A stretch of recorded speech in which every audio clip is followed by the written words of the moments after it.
Okay, good morning everybody. Hazaku Baruch. Thank you for joining us on this beautiful Friday morning, Erev Shabbat Kodesh. Today's class has been sponsored anonymously for the Refuah Shlema of all Am Yisrael. Thank you to our anonymous sponsor. Hashem should bless you and your family with happiness, success, nachat, chen, shalom, all the blessings of the Torah. Amen. If anybody is interested in sponsoring a class, please email us info@ejsny.org. It could be in honor, it could be in memory, or for any other occasion, and we'd be happy to do so. About how we are reading this week, Parashat Ki Tissa, the famous sin of the golden calf, the Chet HaEgel. A lot to talk about, a lot that we have spoken about. And there is a contradiction that exists between our parasha and a different parasha. So we read about the Egel this week, and what is Moshe's response to the Egel? He comes off the mountain, and when he sees the Egel, what does he do?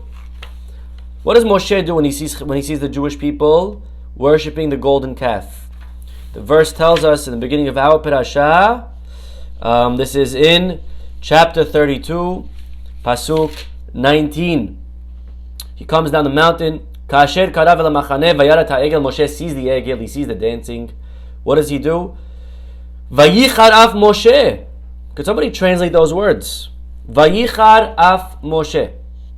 Moshe got angry. Okay. Vayashlech miyadav et haluchot. And he throws the tablets. Vayshaber otam. And he breaks them. Tachat hahar. At the foot of the mountain. So Moshe's response is anger. Now, God does not tell Moshe to break the tablets. God does not instruct Moshe to do that. Moshe does this on his own. The Gemara Masechet Shabbat says that there are three things that Moshe Rabbeinu does on his own without God's instruction. This was one of them. The breaking of the tablets was one of them. And was God happy with this? Did God approve of this? Was God not okay with that? And our rabbis point out to the pasuk, and the pasuk it says, "Go and bring up two other tablets to make up for the tablets that you broke." Asher shibarta, and our rabbis learn from these words, "Yashar kochacha sheshibarta," like we say, "Shkoyach" or "Hazaku Baruch." God says to Moshe, "Great job." Good job, Moses, for breaking the tablets. I'm so proud of you. Actually, if we had to list Moshe's accolades, the praises of Moshe Rabbeinu, and we had to say on his resume, what would be the highlight of his career? We go to the last pasuk of our Torah, all the way at the end. We read it on, what day do we read the last parasha on? What is the last parasha, by the way? Last parasha, Vezot HaBeracha. The last... And we read it on Simchat Torah. Well, take a look at the last pasuk. We're going through Moses' lists of accomplishments. And we say, for all the miracles, the signs and the wonders that Hashem sent him to perform in the land of Egypt against Pharaoh, all his courtiers, all his land, by the strong hand and awesome power that Moses performed before the eyes of Israel. And our rabbis learn from here that the pasuk is listing and building up from least to greatest, the praises of Moshe Rabbeinu. And what's the greatest praise that we find for this man? Look at this last words. Le'ene kol Yisrael, before the eyes of Israel. What was it that Moses did before the eyes of all of Israel? Rashi, the last Rashi of the entire Chumash. Shenesaoli bo lishbor haluchot le'enehem. That he broke the tablets in front of their eyes. Like it says, Va'ashbarem le'enechem. I broke them in front of you. And God agreed to this. God was very happy. Like it says, Asher shibarta, yashar kohacha sheshibarta. Good job, Moshe, for breaking the tablets. The greatest praise of Moshe Rabbeinu's life, his greatest accomplishment, is not that he led his nation of slaves to freedom. It's not that he split the sea. It's not that he did the 10 plagues. It's not that he got the Torah. It's not the patience that he had. It's nothing. You know what his greatest praise is? That he broke the tablets. Okay? So God is very happy with this. And Rabbi Jonathan Sachs, alav shalom, asks a contradiction. Because we go to another very famous episode where Moshe Rabbeinu does something very similar. And yet over there, he gets punished. Can anyone take a guess of what event I'm referring to? The Jewish people are in the 40th year of the desert. No, not the spies. Okay, I'm going to say bracha. Please do not answer amen if you're listening to the recording. Baruch atah Adonai Eloheinu melech haolam shehakol niyeh baro. Very good, Mindy. The Jewish people they come to Moshe, they say, we don't have water. It's the 40th year, and they complain. Why did they not have water, by the way? What did you do for the last 40 years that all of a sudden now you don't have water? Well, because Miriam died. And bischut Miriam, in the merit of Miriam, we had the well, the rock that was providing water for the people. Now that she's dead, there's no more water. So they complain to Moshe. Right? What Jews do best. We complain to Moshe. And what does Moshe tell them? Moshe says to the people, first he doesn't know what to do. He's very afraid. He goes to God. And God says, go and speak to the rock. Moshe ends up going and he hits the rock. And God says, because you did that, I am going to punish you and you will not enter Israel. And this is Perashat Chukat, which is actually interesting because this week's Perashah we're going to read at the end of the reading from Perashat Para Aduma. So this is also a special Shabbat, by the way. It's called Shabbat Para, where not only do we read the regular reading of the weekly reading, we're going to read at the end from Maftir, a small piece from Perashat Chukat, that deals with the Para Aduma, which is a reminder for the people that they need to sprinkle the ashes of the red heifer on themselves if they came in contact with a dead corpse, because we have Korban Pesach coming up very, very soon. Everyone's in Pesach mode already, and although the laws do not apply today because we don't have Tum'ah and Tahara and death and Korban Pesach, but that was yesterday's class of why we read it anyways. Either way, Perashat Chukat deals with the sin of Moshe and the rock in the 40th year. And the commentaries are bothered. What was Moses' sin after all? What did he do wrong? And everybody gives their own interpretation. The Rambam, Maimonides, says Moshe's sin was that he got angry. And out of anger, he hit the rock. And you lost it. You lost your cool. And you let anger take control of you. And so the contradiction is very obvious. When he hits the rock, he gets angry and he hits the rock. That's very, very bad. When he gets angry and he breaks the tablets, that's very, very good. Which one is it? Is he supposed to get angry and do something and break, or is he not supposed to get angry? I mean, which one? This is a very clear contradiction. And to answer this question, we need to go back to a concept that we've discussed many, many, many times, and we cannot discuss it enough. And that is the idea of midot. Midot are our character traits. And usually in our minds, and I need you to hear this please, in our minds we divide midot into positive and negative. There are good qualities and bad qualities. For example, what are your strengths? What are your good qualities? I'm giving. I am compliant. Okay, I am active, right? These are all great midot. What are your weaknesses? Well, I'm a little bit stubborn. Sometimes I have anger issues, right? These are my weaknesses. We divide the traits that we have, the traits in our lives, to good ones and bad ones, right? So giving, is that a good midah or a bad midah? Giving is good. Okay? Jealousy, good or bad? It's bad, of course. Torah says not to be jealous, right? However, this is not fully true. Because midot are neither good or bad. Rather, it depends when we need to use each and every single one. Meaning, the idea of being kind, of being giving. Giving is a great thing, right? Not always. I'll give you an example right now of how sometimes giving could be the wrong thing. Okay, here is a child that comes to their parent and says, I want to go to my friend's house. Can I have the keys? And we give them the keys. But we know that our child is drunk.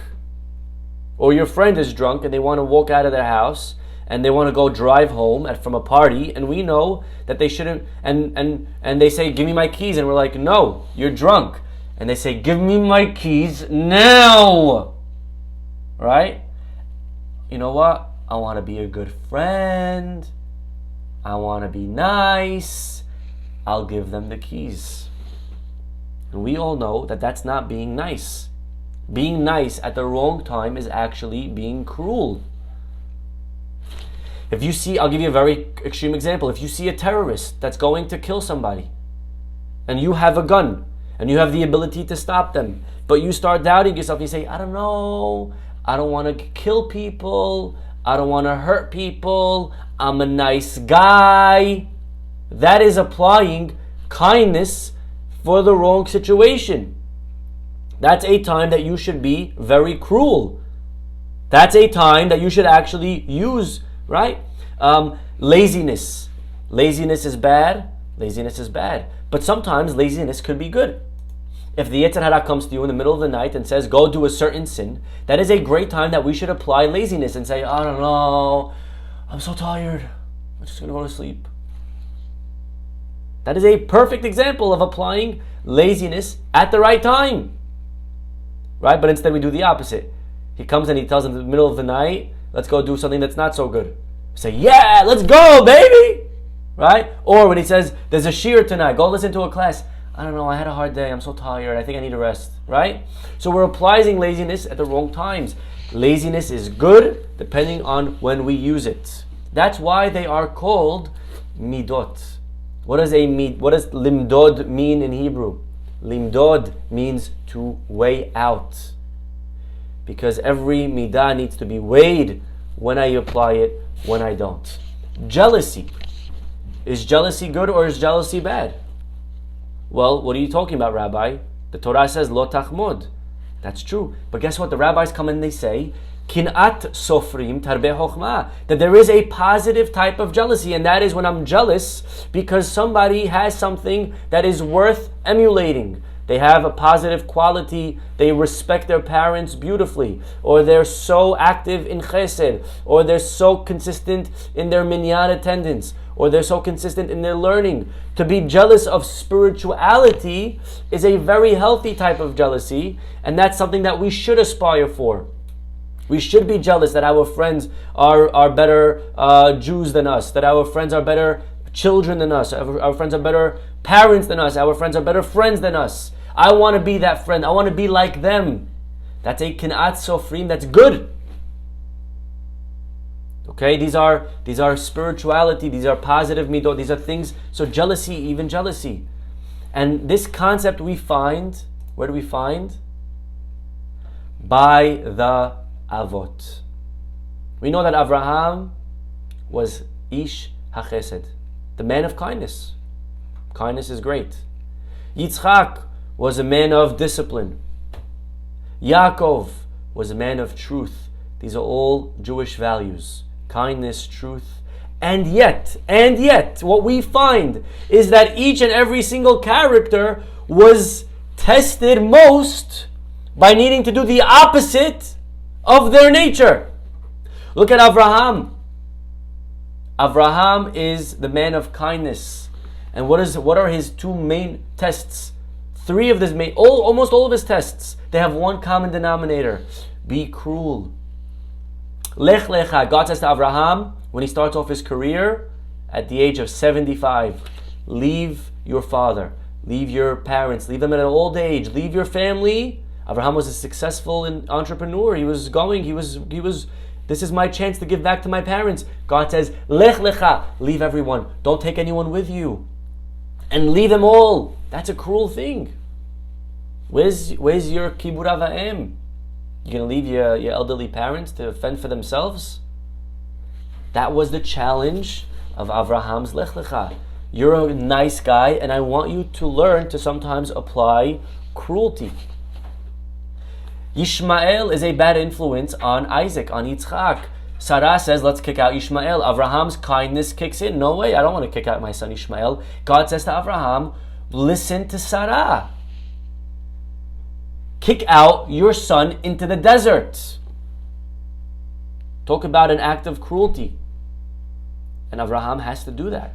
That is applying the right midah at the wrong time, or vice versa.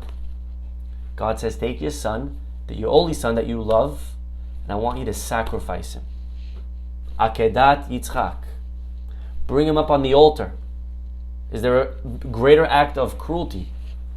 I mean, this is what Abraham preached his entire life. We don't do these things. And yet, this is what God was trying to teach the Avot. That in life we need a balance. In the words of Mr. Miyagi, balance is not only for karate. Balance is for all of life. When all of life has balance, then everything in life will work out.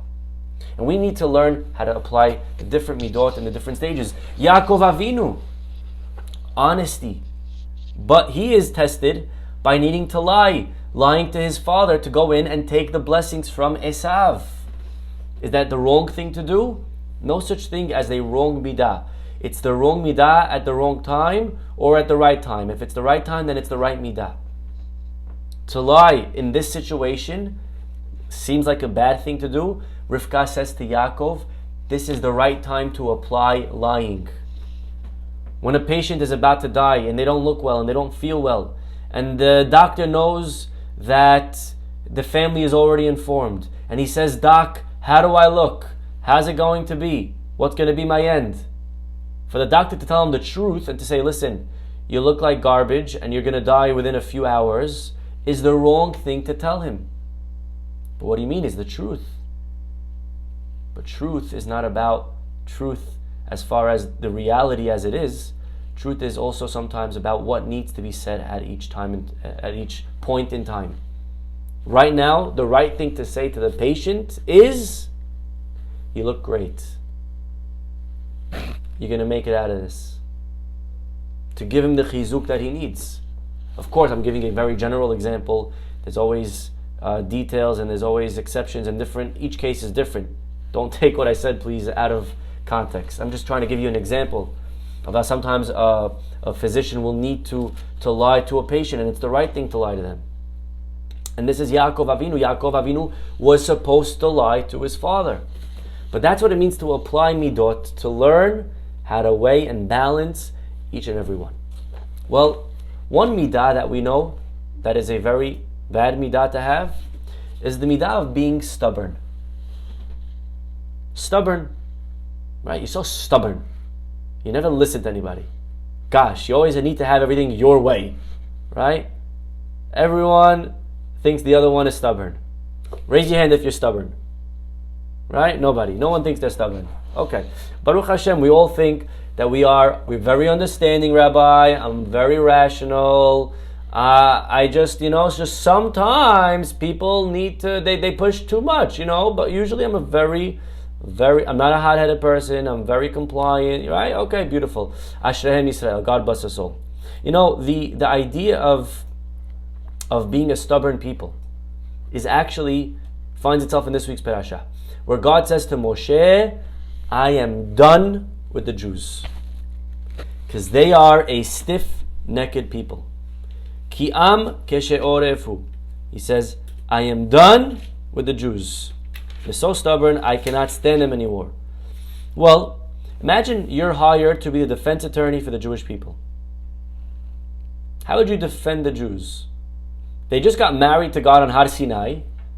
Then they bow down to the golden calf, which again needs to be understood. How exactly does it happen? It wasn't everybody. It was a small amount of people, etc. And God's like, all right, you guys are just so stubborn. You just will never learn. I mean, what do I need to do already? Moses, I'm ready to start over. Me and you, let's just start a new nation. And now you're Moses and you have to defend the Jewish people. How do you defend them? What would be your claim? You know what Moshe says? Moshe says, Vayomer, Imna matzati chen be'enecha. Moshe says, chapter 34, Pasuk 8. What is doing, Yoni? Good to see you. Welcome. Welcome all the way from Europe to the Nahmad. Jazakallah Baruch. Rabotai, take a look. Vayomer, Imna matzati chen be'enecha. God, please, forgive them. You know why? Ki am keshe'oref hu. Forgive the Jews because they are stubborn. Could you imagine? Here is God ready to wipe out the Jewish people, and the reason that He's ready to wipe them out is because they're stubborn. And what does God say? And what does Moshe say back? God, could you forgive them because they're stubborn? Yes, that's my point. That's why I want to wipe them out. You take a look at, imagine, God forbid, imagine a lady, or imagine one spouse cheats on the other. And they say, I am done with you. You cheated on me and we are finished. And the other one says, listen, please be patient. After all, I cheated on you. Yes, that's the point. That's why I want to break up. What is Moshe's claim to HaKadosh Baruch Hu? The answer, again, based on what we said today, is that Moses is saying, God, you're afraid of the Jews being stubborn, and I want to tell you that that's the reason that you should keep them. Because stubborn has its flaws. But let me tell you something. Stubborn is also the only way such a nation, such a people will be able to make it through 3,000 years of history without giving up their values and their tradition and their religion. You look at the Jewish people, here we are, and we don't budge. We're committed to HaKadosh Baruch Hu. They come and they try to make us, and they try to pull us, and they try to convert us, and we are stubborn. And Moshe says to God, that's why you should keep them. Because if they're not stubborn, then the next guy that comes along with this new culture and this new religion, they're just going to go right into it. You want stubborn people. You want people that are going to say, no, I'm a Jew or you will hang me. I will not change my values. I'm stubborn. The man comes to his father and he says, Dad, I think I want to get a divorce. His father says, why? He says, listen, my wife, you don't understand. Every day she's driving 2 hours to her mom, who's in the hospital. She's taking care of her, and then she comes back late at night. She doesn't take care of the kids. I don't see her in the morning. I don't see her in the evening. She's always by her mom in the hospital, helping her father, this and that. She's too loyal to them. She's too loyal to them. And the father slaps his son in the face. And he says, you silly fool. If she's loyal to them, she's also going to be loyal to you when you need her. She's the best wife to have. Yes, maybe there are downsides to that right now when her parents are sick and they need her. So you're going to have to sacrifice a little bit. But you want a loyal wife. That Middah of loyalty is beautiful. She'll be loyal to you forever. When you're sick, when you need someone to take care of you, who do you think is going to do that? A wife who's out at the manicure? A wife who's doing Pilates? A wife who's going out and just taking care of herself? That's who you want in a wife, someone who is selfless. That's a beautiful, beautiful trait. God says to Moses, I'm done. They're so stubborn. Moses says, exactly. You want that, God. You need them to be stubborn or else they're going to let go of you. Once they buy into your project, Hashem, once you get them, it may be hard to get them. They got a lot of Egypt in them still, and they're bowing down to the golden calf still, and they still got a lot of leftovers. But once they're clean, once you pull them over to your side, they are the most valuable type of people to have. Stubborn, perfect. It's exactly who we need on our team. And therefore he says to Hashem, that is the midah that we want in a people.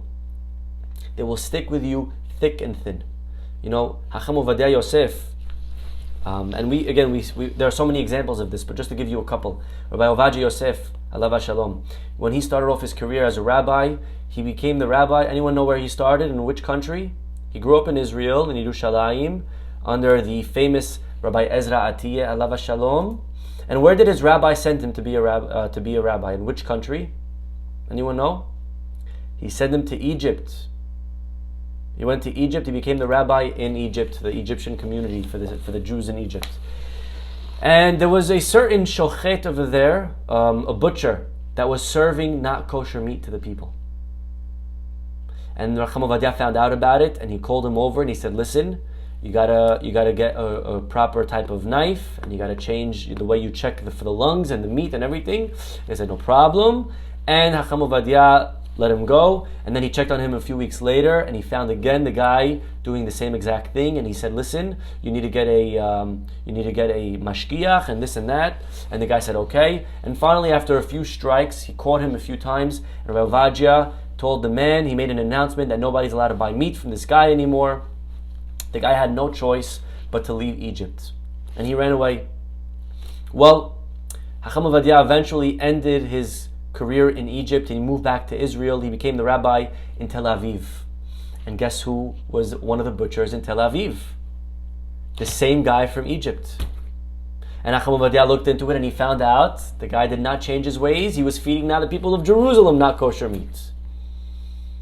Well, Chacham Ovadia called him in, and he said to him, listen, I heard that you have to get a mashgiach, you have to stop. And the guy didn't listen, and Chacham Ovadia went over to him and he said, if you don't change if you don't get a proper hashgacha, I'm going to publicly announce that that no one could buy meat from you.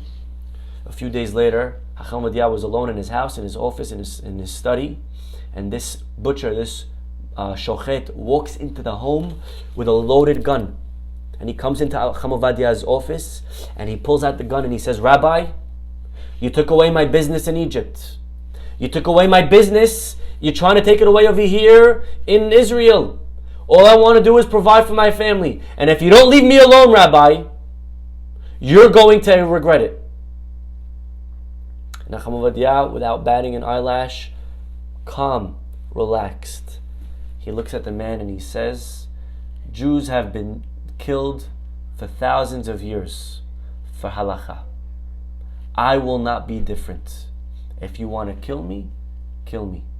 But this is halacha, and it will not change. And the man was so upset, he walks out in frustration, and Chacham Ovadia never saw him again. Rabotai, this is what it means to be stubborn. I have values, and nobody in the world could change my mind. And when we apply that in the right situations, that is such a valuable midah to have. Kivi Bernard. Any of you ever heard of Kivi Bernard? Kivi Bernard wrote a book called Leopardology. How to hunt for profit in a tough global economy. One day, he was originally from South Africa.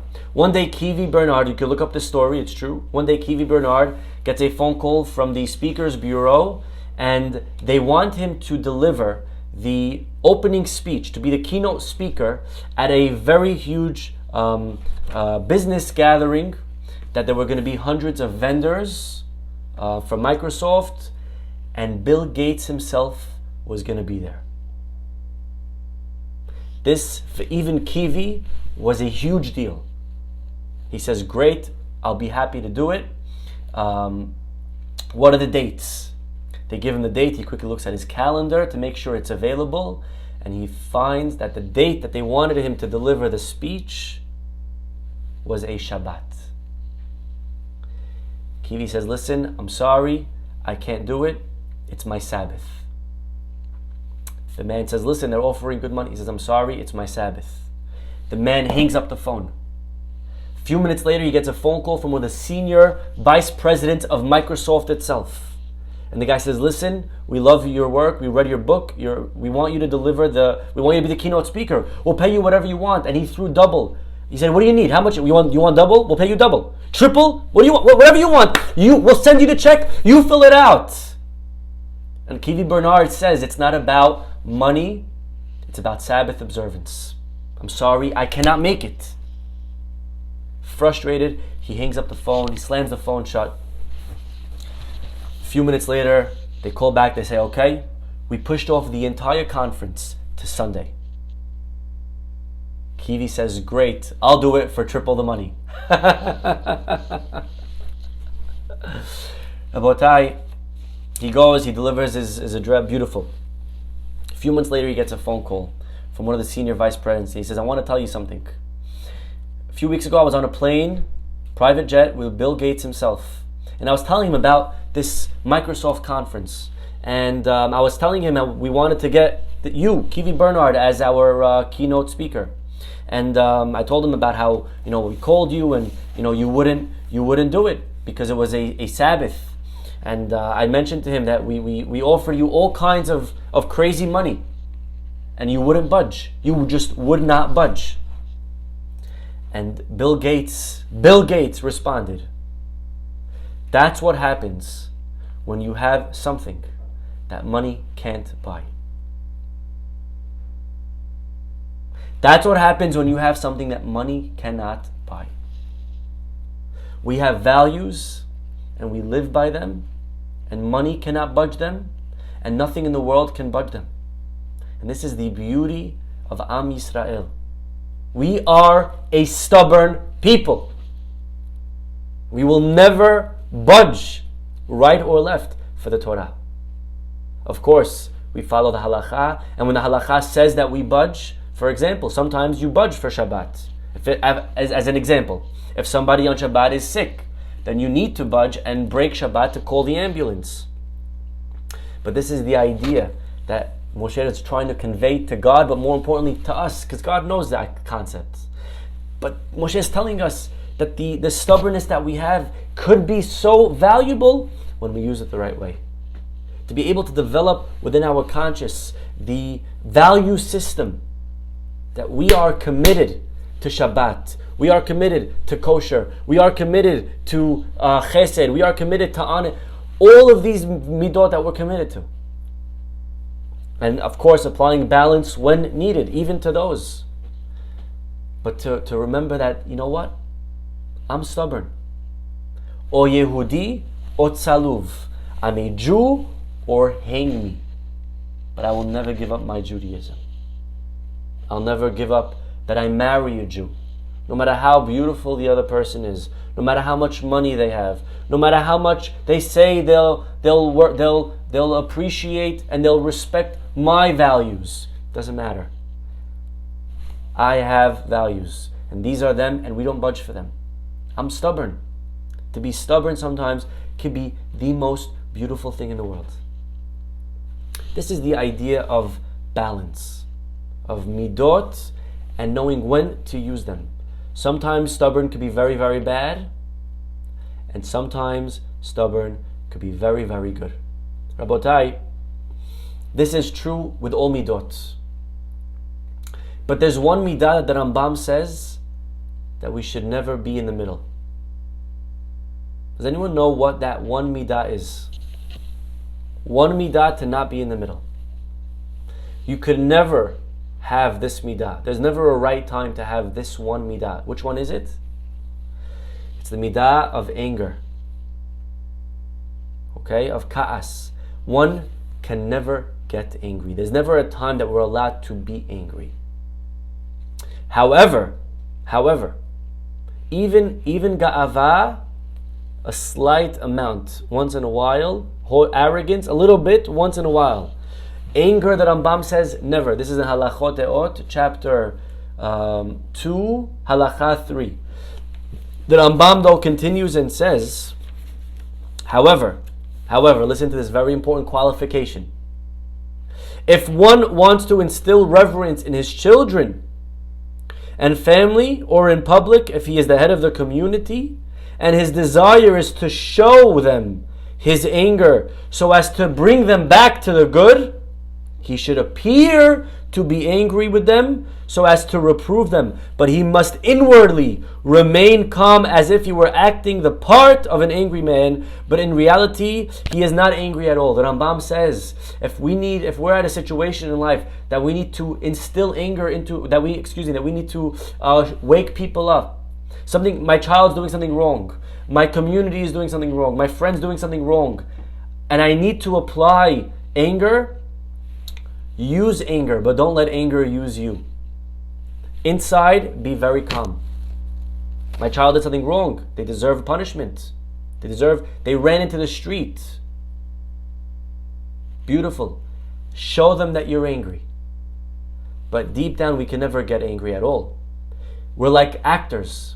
When an actor is acting out a part, they're not actually angry. They're showing that they're angry.